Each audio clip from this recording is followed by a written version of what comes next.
গভীর মনোযোগ দিয়ে শুনবেন। আল্লাহ সুবহানাহু ওয়া তাআলা কুরআনুল কারীমের ৩ নম্বর সূরা সূরাতুল আলে ইমরানের ১৪৫ নম্বর আয়াতে আমার আল্লাহ সুবহানাহু ওয়া তাআলা তিনি চমৎকার ভাবে বলছেন, ওয়ামা কানা লিনাফসিন আন তামুতা ইল্লা বিইذনিল্লাহ। চিৎকার করে বলল আল্লাহু আকবার। আপনার আমার মৃত্যু কার কখন হবে এটা বড়ই নিশ্চিত, তবে বলুন তো মৃত্যু কার কখন হবে এটা আল্লাহর কাছে নিশ্চিত নাকি অনিশ্চিত?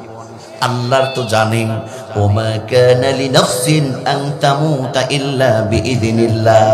প্রত্যেকটা মানুষের নির্দিষ্ট একটি সময় আছে, আল্লাহর হুকুমে প্রত্যেকটা মানুষের মৃত্যু কার্যকর হবে। বলি সুবহানাল্লাহ। আপনার আমার মৃত্যু হবে কার হুকুমে?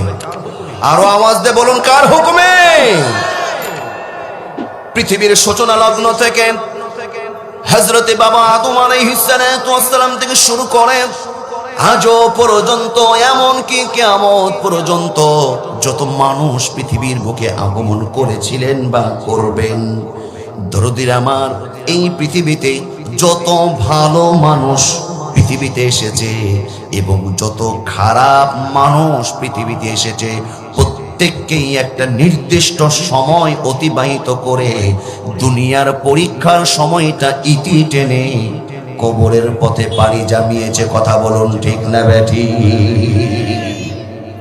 পৃথিবীর মধ্যে সবচাইতে যদি দুশ্চরিত্রের অভদ্র মানুষদের কথার আপনি তালিকা করেন, তার মধ্যে নমরুদ, ফেরাউন, আবু জেহেল, উতবা, উতাইবা, আবু লাহাব, এদের নামগুলো আসবে কি আসবে না?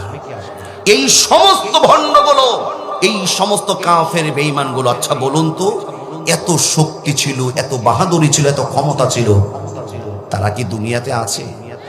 বুঝে থাকলে বলুন আছে।